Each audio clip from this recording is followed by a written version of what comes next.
Assalamualaikum warahmatullahi wabarakatuh. Gimana adik-adik kabarnya? Semoga baik-baik saja ya. Tak lupa kita tetap belajar, semangat, dan jaga kesehatan. Oke, kali ini kita akan membahas materi kelanjutan dari minggu sebelumnya tentang pembangunan ekonomi. Sebelum memulai pembelajaran, silakan kalian berdoa berdasarkan keyakinan masing-masing dan di tempat masing-masing. Nah, hari ini kita akan belajar tentang pembangunan ekonomi. Setelah kita belajar tentang pembangunan ekonomi, saya harapkan kalian mampu memahami dan menganalisis faktor-faktor yang mempengaruhi pembangunan ekonomi, terus masalah pembangunan ekonomi di negara berkembang, dan yang terakhir tentang kebijakan dan strategi pembangunan ekonomi. Nah, sebelum kita lanjut ke materi, kita masuk ke pendahuluan atau apersepsi. Bisa kalian lihat ya, sudah tervisualisasi ada gambar permukiman kumuh.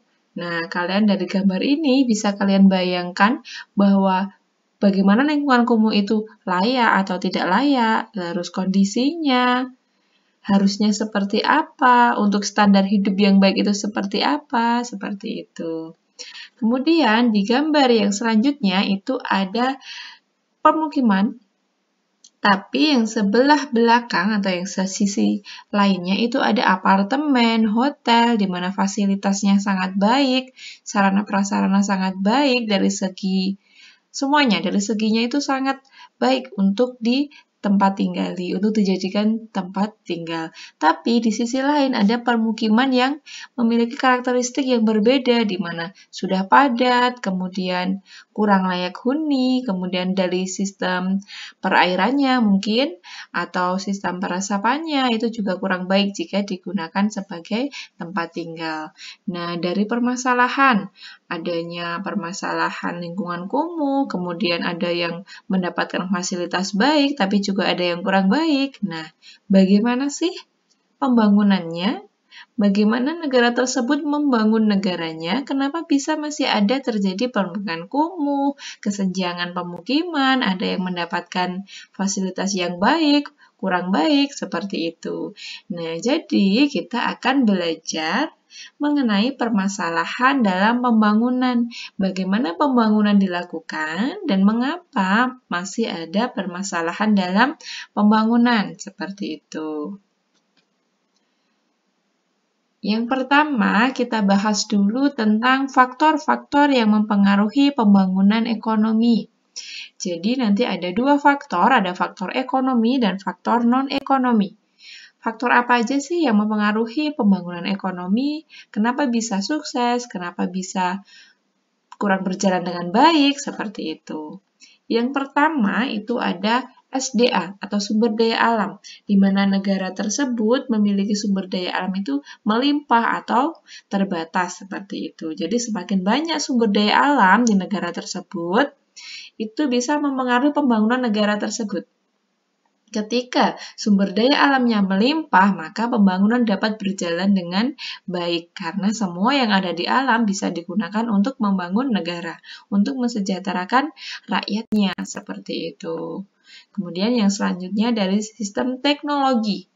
Nah, di sini saya asumsikan teknologi mesin kain. Jadi, untuk pembuatan kain pada zaman dahulu itu kan masih sistem manual atau sederhana, tapi sekarang sudah menggunakan alat yang lebih canggih, di mana lebih efisien, lebih produktif, hasilnya lebih baik, lebih banyak, seperti itu. Jadi, ketika teknologi di negara tersebut sudah canggih, di mana semua serba mesin, yang untuk produksi secara manual itu berkurang, nah, bisa meningkatkan proses pembangunan lebih cepat, seperti itu. Selanjutnya, itu dari modal atau akumulasi modal. Tentunya kalian tahu ya pentingnya modal dalam ekonomi. Misalnya nih, kalian ingin melakukan suatu usaha, tapi modal kalian itu hanya terbatas misalnya 1 juta, seperti itu. Maka kapasitas produksi kalian itu ya bisa menggunakan modal sebesar 1 juta. Sehingga faktor produksi yang bisa kalian olah itu jumlahnya juga hanya sebesar 1 juta. Pasti outputnya atau keuntungan yang kalian dapatkan, kemakmuran yang kalian dapatkan juga terbatas pada modal 1 juta itu. Tapi jika kalian misalnya nih memiliki modal sebesar 1 miliar. Nah, banyak ya angkanya. Itu pasti kapasitas produksi kalian, faktor produksi yang bisa kalian gunakan itu pasti akan lebih banyak. Otomatis ketika input banyak, maka outputnya juga akan lebih banyak. Maka bisa mendapatkan kemakmuran yang lebih seperti itu. Jadi modal juga memiliki peran penting selain faktor lainnya. Kemudian ada pembagian kerja dan skala produksi. Pembagian kerja itu biasanya misalnya dulu dalam pembelajaran manajemen pasti ada tokoh yang berpendapat itu ada the right man in the right place. Nah, jadi bekerja itu sesuai dengan pembagiannya, sesuai dengan kemampuannya, ada spesialisasi kerjanya. Ketika pembagian kerja sudah terspesialisasi, sudah tersusun sesuai kemampuannya, maka tenaga kerja atau siapapun yang memegang pekerjaan itu akan lebih produktif, lebih efisien karena mereka ahli di bidang itu. The right man in the right place. Seperti itu. Dan juga skala produksi. Skala produksi juga memiliki pengaruh. Misalnya, skala produksi kalian itu hanya sebesar misalnya menghasilkan output 100 komoditas. Jadi skala produksi kalian itu hanya 100 komoditas. Tapi jika kalian memiliki skala produksi misalnya 1 juta kapasitas, pasti hasilnya lebih banyak 1 juta kapasitas. Misalnya dari keuntungan, kalian juga mendapatkan lebih banyak, seperti itu. Jadi itu menjadi faktor yang bisa mempengaruhi pembangunan ekonomi suatu negara. Faktor yang selanjutnya itu ada faktor non-ekonomi. Tadi sudah dari segi ekonomi ya. Sekarang dari faktor non-ekonomi itu yang pertama ada faktor sosial. Dari sosial masyarakatnya itu terjadi perubahan pandangan, di mana tidak terkungkung pada sosial yang tertutup, hanya produksi untuk kebutuhannya saja, seperti itu misalnya. Kemudian dari struktur sosial. Struktur sosial itu kalian pelajari dalam sosiologi itu contohnya seperti sistem kasta. Jadi jika struktur sosialnya sudah lebih baik, tidak ada sistem kasta yang memisahkan antara masyarakat satu dan yang lainnya, pasti juga dapat lebih mudah untuk dibangun, lebih mudah untuk dialokasikan atau diarahkan untuk pembangunan yang lebih baik. Kemudian juga nilai sosial. Nah, kalau nilai sosial itu mengacu pada tindakan yang dianggap baik oleh masyarakat. Itu diciptakan dari interaksi sosial di lingkungan masyarakat. Jadi, kalau dari nilai sosial ketika dianggap baik, nah ketika nilai sosialnya itu sudah baik, ada perubahan mereka juga menganggap itu baik, ke arah yang lebih baik mereka juga mendukung, maka akan lebih diarahkan itu lebih mudah. Jadi untuk membangun ekonomi, mengarahkan sosial masyarakatnya itu akan lebih mudah. Jadi pembangunan dapat berjalan dengan lancar. Yang selanjutnya itu ada SDM. Nah, di sini SDM itu memiliki peran yang sangat penting karena yang melakukan pembangunan itu yang merencanakan, yang melaksanakan semuanya dilakukan oleh SDM, direncanakan oleh manusianya seperti itu.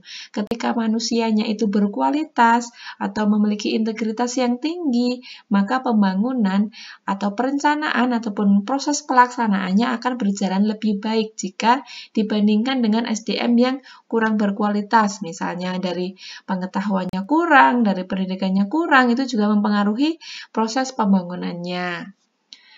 Kemudian ada faktor politik. Nah, jadi suatu negara itu pasti memiliki sistem politik, ada kekuasaan politik di dalamnya. Jadi ketika politik negara itu kurang baik atau terjadi perpecahan atau tidak stabil, itu juga mempengaruhi proses pembangunan karena dari politik itu yang menentukan sistem di negara tersebut atau peraturan di negara tersebut. Ada kekuatan politiknya. Jadi Untuk melaksanakan pembangunan atau perencanaan pasti juga melibatkan dari sistem politik. Itu juga sangat mempengaruhi dari pembangunan ekonomi. Oke, dari faktor-faktor ada dua ya, non-ekonomi dan ekonomi sudah cukup jelas. Kita lanjutkan pada masalah pembangunan ekonomi di negara berkembang. Kalau masalah pasti ada sebab, ada akibatnya, kemudian dari masalah itu bisa dievaluasi, bagaimana penanganannya, bagaimana kebijakannya. Kita akan pelajari setelah ini. Nah, yang pertama itu ada masalah kependudukan. Kependudukan dari penduduknya itu ada masalah yang bisa menghambat pembangunan ekonomi. Yang pertama itu tingginya jumlah penduduk. Kita tahu ya, Indonesia misalkan, jumlah penduduk Indonesia itu sangat banyak, bahkan termasuk dalam urutan atas di dunia jumlah penduduk di Indonesia. Jadi itu juga menjadi masalah kependudukan. Ketika penduduk itu bisa dialokasikan atau kualitasnya baik, itu bisa menjadi suatu kesempatan untuk Indonesia untuk bisa membangun Indonesia lebih baik. Tapi jika penduduknya tinggi tapi tidak bisa dimanfaatkan, itu bisa menyebabkan munculnya masalah kependudukan yang bisa menghambat pembangunan ekonomi. Yang kedua, itu hampir sama ya dengan faktor yang pertama, itu laju pertumbuhan penduduk yang pesat. Ketika setiap tahunnya laju pertumbuhan itu tinggi, maka pasti jumlah penduduk juga akan lebih tinggi. Itu juga menjadi permasalahan. Sesuai dengan teori pertumbuhan ekonomi yang disampaikan oleh para tokoh, di mana pertumbuhan penduduk yang tinggi itu bisa mendapatkan tenaga kerja yang melimpah, tapi juga bisa mengakibatkan kemandegan ekonomi. Karena adanya sistem dengan kenaikan pertumbuhan penduduk, maka itu akan juga mengikuti atau diikuti dengan kenaikan kebutuhan pangan. Jika tidak dicukupi atau tidak didaya tampung atau tidak ditambah dengan peningkatan kebutuhan pangan atau persediaan pangan, maka akan terjadi krisis pangan. Justru itu yang bisa menyebabkan masalah kependudukan. Nah, selanjutnya itu dari komposisi penduduk yang hidup itu bergantungnya itu lebih banyak. Jadi kita kenal ya, nanti dijelaskan dalam sistem ketenagakerjaan kalau penduduk itu ada yang sistemnya bergantung dalam usia tenaga kerja, usia angkatan kerja ya. Seperti itu. Jadi ketika ada misalnya nih, dalam rumah kalian itu ada 5 anggota keluarga, tapi yang bekerja itu hanya 2 anggota keluarga. Nah, yang bergantung itu ada 3. Itulah yang disebut dengan ketergantungan. Jadi yang 3 anggota keluarga itu bergantung pada 2 orang yang bekerja di keluarga kalian. Jadi di Indonesia angka ketergantungannya itu masih tinggi, jadi kurang bisa dimanfaatkan oleh penduduknya untuk mencapai produktivitas yang baik, sehingga kurang efektif untuk pembangunan ekonomi. Yang selanjutnya itu ada penyebaran penduduk yang tidak merata. Jelas ya di Indonesia. Bisa dibandingkan penduduk yang tinggal di Jawa dengan penduduk yang tinggal di Kalimantan misalnya, di Papua misalnya, itu tidak sama. Padahal luas tanahnya atau luas daerahnya itu lebih luas daerah Kalimantan, tapi penduduknya banyak di Jawa. Itu yang menyebabkan masalah kependudukan dalam pembangunan ekonomi. Jadi pembangunan tidak bisa merata karena penduduknya aja hanya terpusat atau masih tidak merata. Yang selanjutnya itu arus urbanisasi yang tinggi. Jadi seperti itu ya masalah kependudukan. Nah, di sini padat permukiman atau penyebaran penduduk tidak merata. Jadi kalau penduduk itu terpusat pada suatu permukiman di satu daerah, pasti kegiatan ekonominya itu juga akan lebih banyak terpusat di situ. Sehingga yang tumbuh, yang bisa dibangun, yang lebih efektif untuk dibangun itu di pemukiman tersebut, sehingga muncullah kesenjangan atau ketidakmerataan pembangunan ekonomi karena penduduknya tinggalnya tidak merata. Nah, kemudian juga ya jumlah penduduk yang tinggi, karena jumlah penduduk yang tinggi pasti membutuhkan pekerjaan yang lebih banyak. Kemudian persediaan pangan juga harus banyak dari segala bidang, harus memenuhi dari jumlah penduduknya. Jadi bisa menjadi masalah dan juga bisa menjadi suatu kesempatan suatu negara. Tinggal bagaimana kondisi dan situasi di negara tersebut. Oke, kita lanjutkan. Yang kedua itu ada masalah kemiskinan. Nah, kita tahu ya, dalam data, saya bacakan, kemiskinan itu bisa ada dua macam, ada kemiskinan absolut dan kemiskinan relatif. Nah, untuk mengukur kemiskinan itu menggunakan konsep kemampuan memenuhi kebutuhan dasar. Ketika negara tidak bisa, ketika rumah tangga itu tidak bisa memiliki atau tidak bisa memenuhi kebutuhan dasarnya, nah itu menjadi suatu masalah dalam perekonomian. Nah, ada tokoh yang berpendapat bahwa kemiskinan itu menjadi masalah yang sulit diselesaikan, tidak bisa diselesaikan dalam pembangunan oleh negara berkembang. Sehingga kemiskinan itu menjadi lingkaran dari suatu masalah atau lingkaran kemiskinan seperti itu. Jadi, yang miskinnya tetap miskin seperti itu. Jadi, susah untuk keluar dari lingkaran kemiskinan. Nah, lingkaran kemiskinan itu seperti apa sih? Serangkaian kekuatan yang saling mempengaruhi, sehingga itu bisa menimbulkan keadaan di mana negara itu menjadi tetap miskin. Jika masyarakatnya tidak bisa melawan untuk keluar dari kemiskinan, maka negaranya akan tetap miskin seperti itu. Saya contohkan seperti ini. Nah, ini di dalam lingkungan yang kumuh. Nah, pasti dari dalam kemiskinan itu, mereka tidak bisa menempuh pendidikan yang lebih baik ketika suatu manusia atau SDM itu pendidikannya kurang, pasti produktivitas mereka itu juga kurang. Ketika produktivitas mereka kurang, mereka tidak bisa menghasilkan nilai tambah yang lebih banyak, maka mereka hanya akan terkungkung dalam kemiskinan itu. Mereka tidak bisa melawan, tidak bisa keluar dari zona kemiskinan mereka. Itulah yang disebut dengan lingkaran kemiskinan. Jadi, tugas negara itu bagaimana cara pemerintah itu mendobrak lingkaran kemiskinan. Ketika sudah ada yang bisa memutus lingkaran kemiskinan, maka negara tersebut bisa mengembangkan pembangunannya dan bisa menjadi negara yang maju. Nah, kemiskinan itu menyebabkan pemukiman yang tidak layak huni seperti itu, karena mereka tidak bisa memenuhi kebutuhan mereka, dasarnya saja tidak bisa. Jadi mereka akan tinggal sesuai kemampuan mereka dengan memanfaatkan lahan-lahan yang tidak layak huni. Yang selanjutnya itu ada masalah keterbelakangan. Ya, dari kata terbelakang pasti ada permasalahan di situ. Yang pertama ada keterbelakangan pendidikan. Jadi mayoritas penduduk itu riwayat pendidikannya itu lebih banyak di tingkat dasar. Sehingga dalam pendidikan masih dikatakan masih terbelakang. Apalagi di daerah-daerah yang masih tertinggal, pasti tingkat pendidikannya itu akan lebih rendah. Nah, dari kesehatan. Kesehatan yang terbelakang itu bisa dilihat dari angka kematian. Ketika angka kematiannya tinggi, dalam asumsi pasti kesehatannya masih kurang baik. Mungkin bisa disebabkan karena keterbatasan obat-obatan yang belum banyak stoknya atau persediaannya, kemudian tenaga medis yang belum memiliki kapasitas yang cukup, untuk pengetahuan juga kurang, jadi kesehatannya masih kurang, sehingga kematiannya tinggi. Yang selanjutnya itu ada kemajuan teknologi.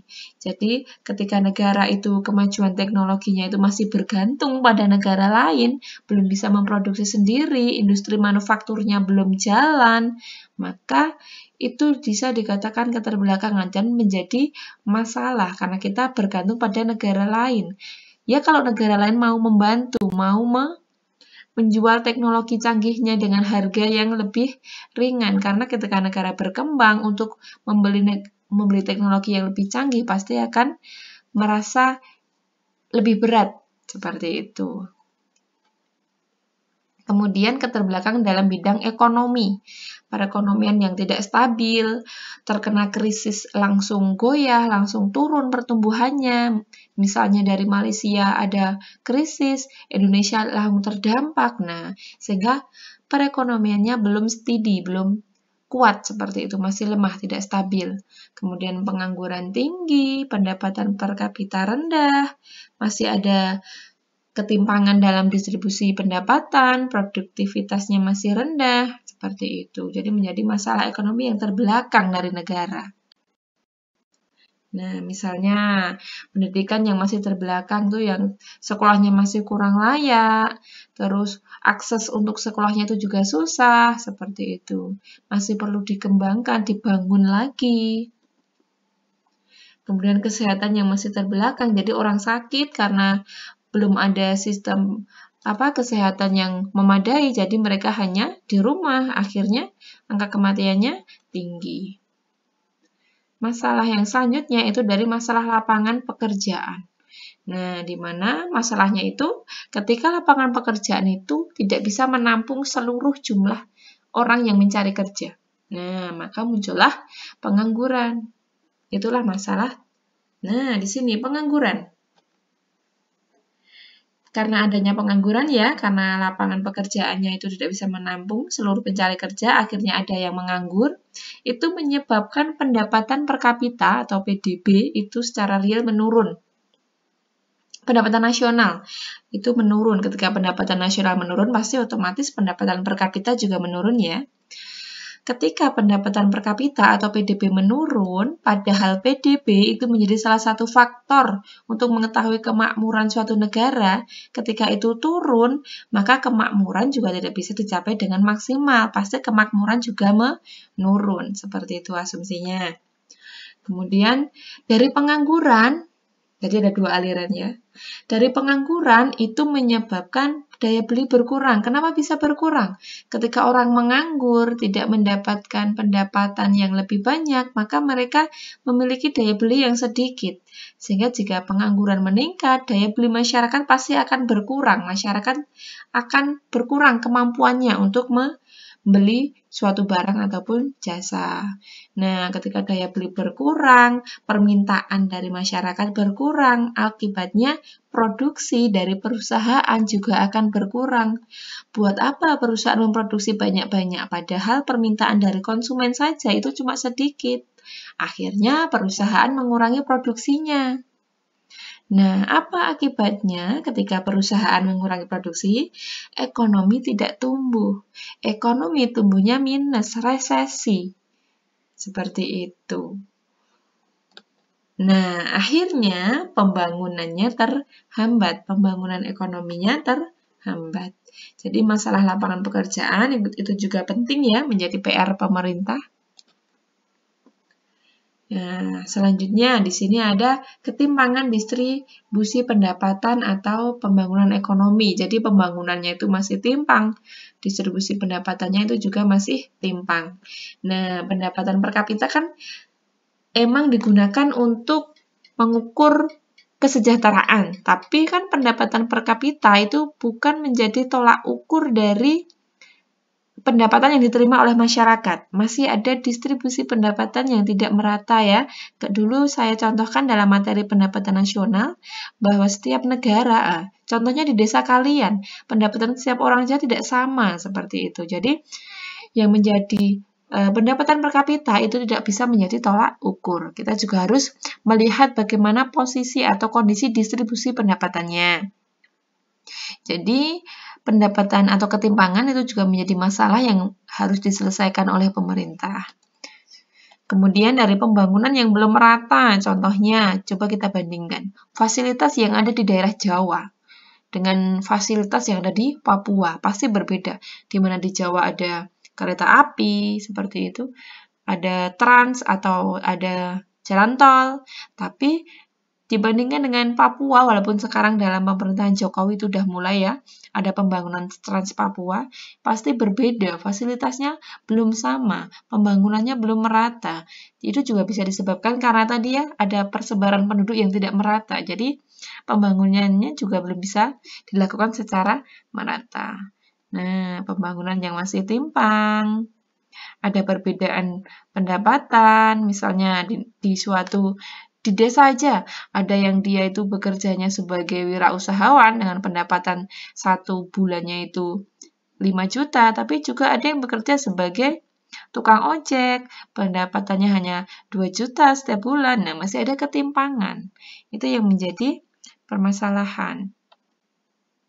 Nah, dari permasalahan, ada kebijakan untuk bisa menyelesaikan masalah tersebut. Dan juga ada strategi pembangunan yang baik. Pembangunannya itu disusun seperti apa agar bisa berhasil. Nah, dari tadi ya, ini kebijakannya atau kebijakan untuk mengatasi dari setiap masalah. Yang pertama tadi ada masalah kependudukan. Kebijakannya ada apa aja? Nah, tadi ada mengendalikan kelahiran dengan program keluarga berencana. Jadi, untuk mengendalikan kelahiran agar jumlah penduduk tidak meledak, itu dengan adanya program keluarga berencana yang digencarkan oleh pemerintah. Kemudian ada program peningkatan gizi keluarga untuk menurunkan angka kematian. Dalam contoh nyata itu bisa kalian lihat dalam posyandu. Nah, sekarang kan juga ada posyandu untuk balita, kemudian untuk lansia. Ketika lansia itu memang membutuhkan penambahan gizi, pasti juga akan diberi penambahan gizi dari petugas atau kader. Kemudian program transmigrasi agar penduduk itu merata, tidak berkumpul di Pulau Jawa, tidak terpusat di Pulau Jawa, sehingga pembangunan juga bisa dilakukan di luar Pulau Jawa. Kemudian program proyek padat karya. Jadi padat karya itu lebih mengutamakan penggunaan tenaga kerja manusia. Karena kan penduduknya meledak, penduduknya banyak, pasti lapangan pekerjaan kan juga harus banyak. Akhirnya dibuat program padat karya agar bisa menampung seluruh para pencari kerja. Tapi di sini juga ada trade-off ketika menggunakan banyak tenaga kerja, padahal untuk lebih efisien, lebih canggihnya itu menggunakan mesin. Lebih baik menggunakan mesin atau teknologi yang lebih canggih. Itu biasanya lebih mengurangi penggunaan tenaga kerja manusia karena lebih efektif. Tapi untuk menyelesaikan itu menjadi PR lagi untuk pemerintah. Gimana caranya? Walaupun penduduknya banyak, tapi bisa menggunakan teknologi yang canggih dan kurang menggunakan tenaga kerja. Salah satunya nanti dalam bidang pendidikan, peningkatan kualitas tenaga kerja. Seperti itu. Nah, ada kegiatan pemberian gizi tambahan agar angka harapan hidup itu bisa lebih tinggi. Dari masalah pendudukan seperti itu ya, contoh kebijakannya. Nah, yang selanjutnya dari masalah kemiskinan. Dari gambar tersebut sudah jelas ya. Pasti kalian juga sudah tahu, di desa kalian mungkin ada. Nah, modal pembangunan negara berkembang untuk pengentasan kemiskinan. Yang pertama itu pembangunan yang menitik beratkan pada pertumbuhan pendapatan nasional. Jadi, bagaimana pembangunan dilakukan agar pendapatan nasionalnya itu meningkat. Karena pendapatan nasional kan juga menjadi indikator dalam pertumbuhan maupun pembangunan ekonomi. Untuk mengatasi kemiskinan. Kemudian pembangunan yang menitik beratkan pada pemerataan dan pemenuhan kebutuhan pokok untuk warga atau rakyat yang masih miskin, itu pembangunannya itu dengan pemberian bantuan sosial seperti PKH, seperti itu ya, ada bantuan untuk kebutuhan pokok itu diberikan oleh pemerintah atau Kementerian Sosial. Kemudian pembangunan yang menitik beratkan pada perbaikan kualitas SDM. Contohnya ada program kepelatihan, program kursus, seperti itu. Dalam bidang pendidikan untuk perbaikan kualitas SDM itu juga dilakukan oleh pemerintah. Misalnya sekarang kan kalian bebas SPP, kalian sekolah sampai SMA bebas SPP, seperti itu. Jadi untuk bisa merangsang agar rakyat itu menempuh pendidikan yang lebih tinggi. Pendidikan udah gratis loh, yuk. Seperti itu. Jadi bisa memperbaiki kualitas SDM. SDM kan tadi juga mempengaruhi pembangunan ya. Kemudian pembangunan daya saing di era globalisasi. Nah, penting banget di sini. Globalisasi di mana pembatasan suatu negara itu sudah hilang seperti itu ya. Misalnya daya saing Indonesia. Daya saing Indonesia itu masih rendah, masih berada di setengah ke bawah seperti itu. Jadi masih perlu dikembangkan lagi, dibangun, berdayakan lagi seperti itu, seperti pengembangan budaya usaha. Jadi masih banyak sekarang gencar ya pemerintah untuk meningkatkan wirausahawan di Indonesia. Biasanya kalau nanti kalian masuk ke perkampusan atau masuk kuliah itu biasanya ada. Bahkan kewirausahaan itu bisa menjadi mata kuliah wajib seperti itu. Jadi gimana kalian bisa dibekali dengan kewirausahaan agar jiwa wirausaha setiap rakyatnya itu tumbuh dan bisa membantu atau meringankan negara dalam mendapatkan pendapatan nasional yang lebih baik seperti itu. Nah, program bantuan kebutuhan pokok itu juga ada untuk mengatasi kemiskinan itu seperti Kartu Indonesia Sehat, Kartu Indonesia Pintar, seperti itu ya, program Keluarga Harapan, seperti itu juga diberikan oleh pemerintah dengan harapan bisa mengentaskan atau membantu rakyat miskin keluar dari kemiskinan. Selanjutnya, nah di sini ada pembangunan daya saing terhadap produk lokal. Gimana caranya produk kita itu bisa memiliki daya saing yang tinggi di luar negeri sehingga bisa masuk ke pasar luar negeri, daya saing meningkat. Ketika daya saing meningkat, kan kalau daya saing meningkat bisa masuk ke pasar luar negeri, ekspor kita bisa lebih banyak. Kemarin kalau ekspornya lebih banyak bisa menambah devisa negara, bisa menambah pendapatan nasional. Seperti itu ya. Jadi materi ini masih berkaitan dengan materi sebelumnya, bahkan nanti akan berkaitan dengan materi selanjutnya. Jadi perhatikan. Untuk mengatasi masalah keterbelakangan, yang pertama itu ada pendidikan, melalui pendidikan dengan meningkatkan kualitas pendidikan, biasanya dengan pemberian beasiswa, kepelatihan, kursus, perbaikan kurikulum pendidikan agar pendidikan bisa tercapai dengan baik, seperti itu. Dan juga dari ekonomi itu dengan meningkatkan tabungan dan investasi. Penting ya tabungan dan investasi untuk menciptakan modal, karena modal diperoleh itu dari tabungan atau investor. Jadi sekarang kan ada undang-undang yang kemarin sempat didemo, karena pemerintah ingin mendatangkan investor dari luar agar produksi kita meningkat dan menyerap tenaga kerja. Nah, itu salah satu upaya mengatasi keterbelakangan dalam bidang ekonomi. Kemudian mengembangkan kegiatan ekonomi itu biasanya dengan sistem itu kredit usaha rakyat, jadi diberikan kredit agar bisa mengembangkan usahanya. Terus pemberdayaan UMKM dan koperasi, nah gencar banget yang pemberdayaan UMKM, apalagi di masa pandemi seperti ini. Ada bantuan ya untuk UMKM seperti itu. Nah, di sini ada gambar fasilitas, misalnya dari pendidikan itu fasilitasnya, medianya, pendekatan mengajarnya itu juga diperbaiki karena kita bedakan. Nanti kalian kalau ada di jurusan pendidikan seperti itu pasti kalian bisa melihat fasilitas atau media atau pendekatan mengajar zaman dulu dengan sekarang itu berbeda. Dengan yang sekarang itu disusun agar kalian itu mampu mengembangkan potensi kalian dengan lebih optimal seperti itu. Yang selanjutnya itu ada pelatihan untuk meningkatkan ekonominya, pemberdayaan pelatihan, UMKM. Selanjutnya itu untuk mengatasi masalah dari lapangan pekerjaan. Yang pertama dengan penyediaan lapangan kerja padat karya. Seperti tadi ya, lebih banyak menggunakan tenaga kerja agar menyerap tenaga kerja dan mengurangi pengangguran. Kemudian memperluas kesempatan kerja sama dengan pendapatan kerja. Padat karya. Kemudian pemberian kredit usaha rakyat agar ada rakyat yang mau berjiwa wirausaha, menciptakan suatu usaha, menyerap tenaga kerja, mengurangi pengangguran dan menciptakan kesempatan kerja. Adanya kartu prakerja. Kemarin sudah sempat ya, pasti kalian juga tahu, mungkin tetangga, saudara, ya ada yang mendaftar. Nah, peningkatan produksi untuk meningkatkan pendapatan nasional seperti itu. Jadi, meningkatkan produksi itu pasti menggunakan sistem padat kerja, padat karya seperti itu. Jadi, itu nanti lebih banyak menggunakan tenaga kerja sehingga ibu-ibu ya itu tadi di gambarnya itu bisa bekerja, bisa menambah penghasilan, bisa menambah produktivitas dari usahanya itu. Jadi, menyerap tenaga kerja, pengangguran berkurang, permasalahan lapangan pekerjaan juga berkurang.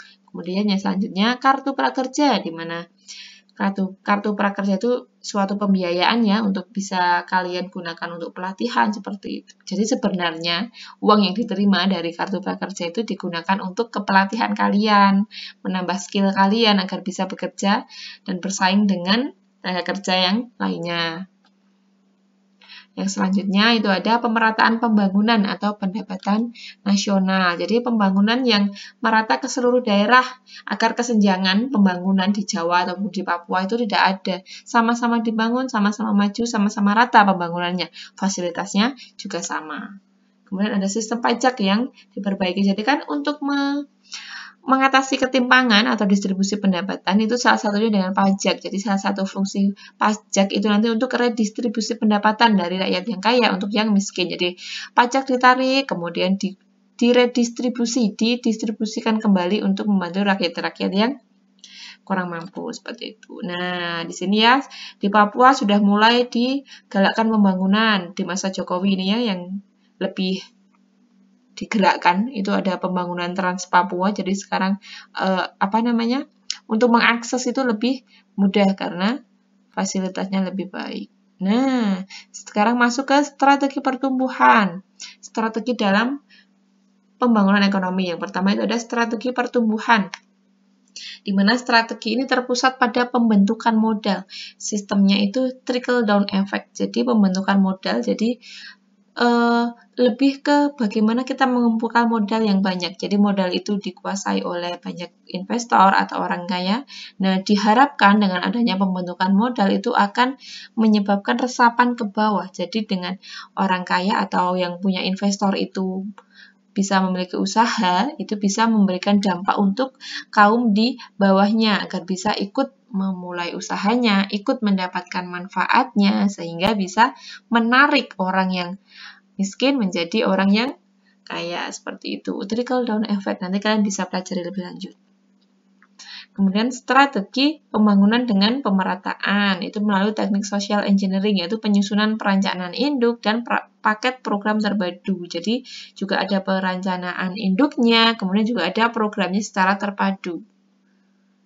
Nah, selanjutnya membuat dan melaksanakan perencanaan pembangunan. Jadi untuk membuat dan melaksanakan perencanaan itu ada banyak pihak, dari pemerintah itu juga memberikan dukungan, masyarakat juga melalui pengawasan. Jadi ada komunikasi yang baik antara masyarakat dan pemerintah agar pembangunan juga dapat tercapai dengan baik. Selanjutnya itu ada mengembangkan kegiatan ekonomi dengan peningkatan kualitas atau kuantitas faktor produksi untuk menunjang kegiatan ekonomi lebih produktif. Jadi bagaimana cara pemerintah dalam bidang ekonomi untuk bisa mengembangkan kualitas maupun kuantitas faktor produksinya. Misalnya dengan peminjaman modal, pembaruan teknologi, pertanian, contohnya, pemberian subsidi, peningkatan investasi atau tabungan. Kita tahu ya, kalau investasi tabungan itu penting untuk kegiatan ekonomi, modal penting, teknologi juga sangat penting, apalagi bantuan berupa subsidi itu bisa sangat membantu untuk meringankan biaya produksi yang digunakan, sehingga keuntungan yang didapatkan bisa lebih banyak. Selanjutnya itu ada meningkatkan tabungan dan investasi. Penting ya tadi ya sudah ya. Kalau ketika tabungan banyak, investasi banyak yang terserap dari masyarakat, nah dari investasi masyarakat atau tabungannya itu digunakan untuk modal. Ketika modal itu banyak, pasti produktivitas juga banyak. Yang selanjutnya, itu meningkatkan kualitas pendidikan. Strateginya itu contohnya ada kebijakan wajib belajar 12 tahun. Jadi strategi dalam bidang pendidikan wajib belajar 12 tahun. Sekarang kalian SMA kan 12 tahun. Nah, itu juga gratis ya kalau SMA itu. Kemudian beasiswa perguruan tinggi itu juga sudah banyak sekarang beasiswa bagi yang belum mampu. Bahkan yang mampu pun juga bisa mendapatkan beasiswa. Kalau kalian udah masuk ke perguruan tinggi, beasiswa itu banyak untuk kalian cari. Baik swasta maupun negeri itu udah ada. Jadi selanjutnya strategi ketergantungan. Jadi kemiskinan di negara berkembang disebabkan itu karena adanya ketergantungan dengan negara lain. Contohnya Indonesia tergantung dengan negara yang industri manufakturnya itu baik. Nah, jadi kan Indonesia tergantung, jadi malah susah untuk keluar dari itu. Jadi kalau untuk mengatasi strategi ketergantungan itu biasanya pembangunannya dari segi iptek. Seperti itu. Kemudian strategi pendekatan kebutuhan pokok untuk menanggulangi kemiskinan secara massal. Jadi untuk kebutuhan pokok itu lebih digalakkan ya. Jadi sehingga kemiskinan absolut untuk mengatasi tidak bisanya mereka memenuhi kebutuhan dasar itu bisa terselesaikan. Nah, seperti itu. Jika ada yang bertanya dari penjelasan bisa ditanyakan. Terima kasih, saya akhiri pembelajaran hari ini. Kita akhiri dengan doa. Berdoa berdasarkan keyakinan kalian, dipersilakan. Terima kasih telah menyimak materi, semoga bermanfaat dan menambah wawasan kalian, semoga bermanfaat. Wassalamualaikum warahmatullahi wabarakatuh.